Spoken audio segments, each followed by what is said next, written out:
The state of immigration is that you are practicing for high jump on a bar that keeps moving.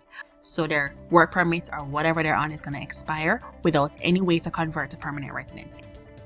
Hello, listeners and viewers.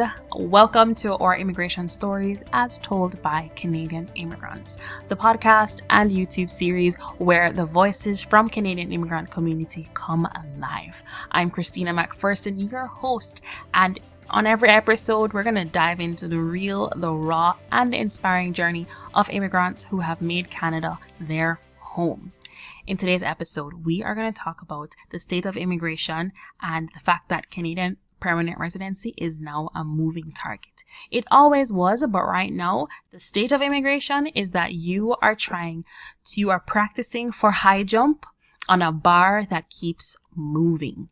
So here is my piece on Canadian permanent residency and the state of immigration right now in 2024. The message that the immigration gods are sending is pretty clear. Get with it or get left behind, or leave, really.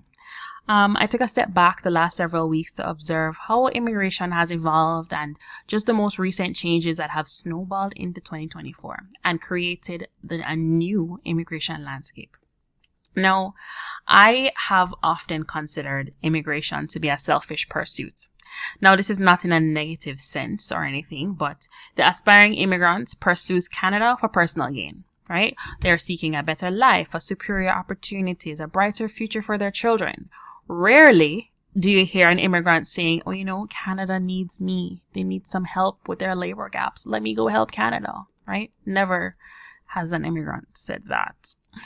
And conversely, Canada opens up its borders not out of mere generosity for you and your big life goal and dreams, but out of necessity. Now, the country faces an aging population, imminent mass retirements, significant labor shortages across various sectors. And so Canada's immigration policies are strategically designed to replenish and rejuvenate its workforce. The immigration is about helping Canada. Now, I think sometimes both the country and the aspiring immigrant forget that they may each have different objectives. Right? But most importantly, it's the aspiring immigrant who needs to pay keen attention to the government's goals, since they got the power. The government holds the key, guys. And people pursuing Canadian immigration are at time a dozen, especially the ones that Canada actually needs, because they don't need everyone. They just need the right ones. All right. So here are some alarming stats. Now, the Toronto Star published an article on Saturday, April 20, 2024, with some alarming statistics. And the article is entitled Bribes, Fake Jobs, and Desperate Situation Facing Canada's Temporary Residents. Now, here are the alarming stats in this article. 1. Temporary resident population has skyrocketed from 1.4 million to 2 in 2 years to today's 2.5 million. With 42% of them on study permits. That's a lot of people. 42% of a million. Lots. 52% are on work permits. Okay. Now, there's an estimated 600,000 of the temporary residents that are in Canada right now that are in limbo, facing loss of legal status. So their work permit or whatever they're on is going to expire without any way to convert to permanent residency. That's a big deal.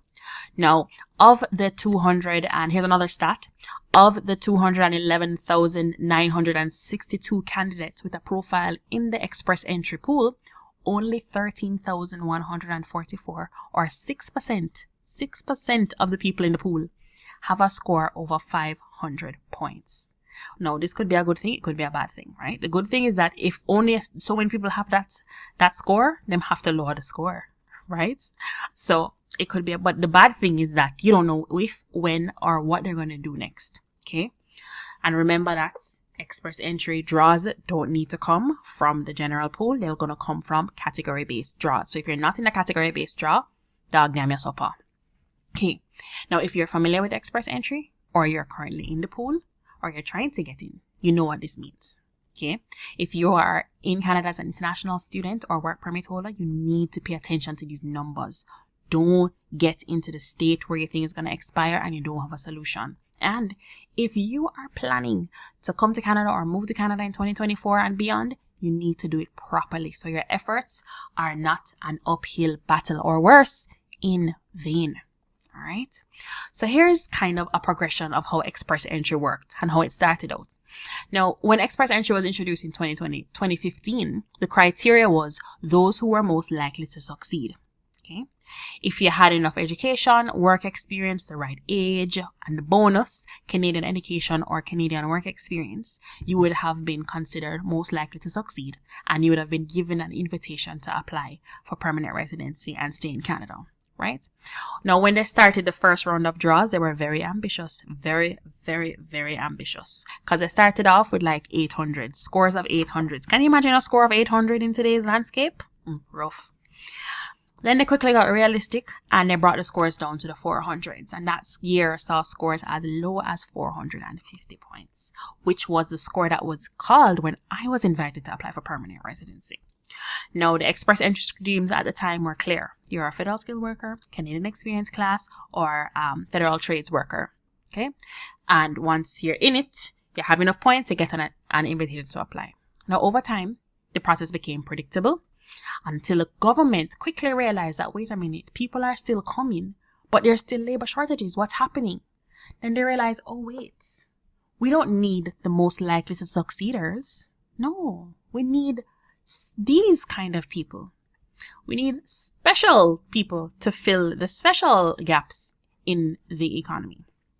Not special, but where there are shortages, right? So now you fast forward to 2003, 2014, and the scores are in the mid to high 500s. The last score was 549 for a general draw, all right? Not only that, immigration has sharpened their policies. Where's my sharpener? Choop, choop, choop, choop, choop. Sharpened their policies. You know when you sharpen the pencil? I don't know why people do that. Anyways, I don't do that. They've sharpened their policies to ensure that the immigration targets and the invitations align directly with Canada's labor needs. Now, to do this, they've created category-based express entry draws, right? So these draws are specifically selecting people that are in in-demand occupations or industries within the labor market in Canada. So within express entry, you have a French speaker pool, right? Because they're trying to build on the French-speaking population outside of Quebec. Healthcare occupations, STEM, and STEM stands for science, technology, engineering, and math. Trade occupations, transportation occupations, and agriculture and agri-food occupations, right?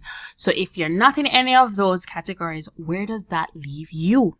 You who are not part of any special category.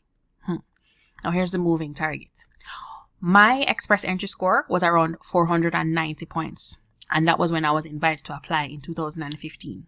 And it became very predictable between 2015 to probably like about 2019, where you're just like, you're guaranteed almost that, okay, you go to school, you have enough points, you're going to get that. So you just do that. And everybody just came to school in Canada, right? And that was the sold story I was sold, to go to school to get points. And then, right, that's what the people are selling. Okay. So now, in today's immigration environment, I would be in hot water. Right? This is the moving target. 2015, I was in good standing. 2023, I would be in hot water. Right? Wondering what to do. I'm not in an in-demand occupation. I don't have enough points based on the category-based, the general draws. Right? I have a 1-year post-graduation work permit. When I received an invitation to apply, I had like 2 months left on my work permit. 2 months before expiry. And when I submitted an application to extend my work permit, I had 6 days before expiry. Okay, I submitted it on the 6th, and it would expire on the 12th. Okay, if this were 2023, 2024, my fate would be very, very, very different, and I would need a different solution because express entry would not have worked for me. Now, imagine the family who left Canada last month after 5 years in Canada. They followed the path. They studied for 2 years. They received a 3-year post-graduation work permit. They've been here for 5 years. Okay, they followed the path, or so they believe, and they didn't have enough points when it came down to it, and they left. They had to go home. They fell out of status. They were going to fall out of status, so they just chose to pack up and go home. Now, when they moved to Canada 5 years ago, things were looking up. The path was predictable, and I'm certain that I never saw this coming. So what's the takeaway? if you're in this situation, or if you're just starting your Canadian immigration journey in 2024, you need to be strategic about the next move to secure your place in Canada. Now, what now? What now? What now? That I've said all of this, what now? Well, it's not any secret. There's no secret, guys. It's publicly available information on where the government is focusing their efforts. Okay. Express entry categories. There's regional immigration programs. There's provincial nomination programs. And in the 2024 to 2026 immigration levels, they have announced where they are focusing their efforts and where the strategy is going into. So all of these things are a dead giveaway of where labor shortages exist and the efforts that they're doing to build the Francophone communities outside of Quebec. Now, I've put together a masterclass to help you explore your options based on your situation, as well as plan ahead if your journey has only just begun. In this masterclass video series, you will learn how to position yourself well, given the current immigration changes, and how to strategically increase your chances of securing permanent residency. I am being the me that I wish I had when I was battling through the entire 2015 trying to figure out how was I going to stay in Canada. Right? And I'm seeing a lot of people right now falling out of status, figuring out what to do, fishes out of water. And there are solutions that you need to take into consideration before you get to this point. But still, if you got to this point here, your permit has expired, you're on a visitor's record, still, these solutions will work for you. So join my masterclass. Click the link in the description or wherever you're listening to or watching this. Join the masterclass. Find out what the solutions are and how to take advantage of these solutions. I'm Christina, your faithful host, always telling you to keep the faith, but also be strategic. Faith without work is dead. All right? So stay tuned for the next episode. I appreciate you watching these videos or listening to the podcast.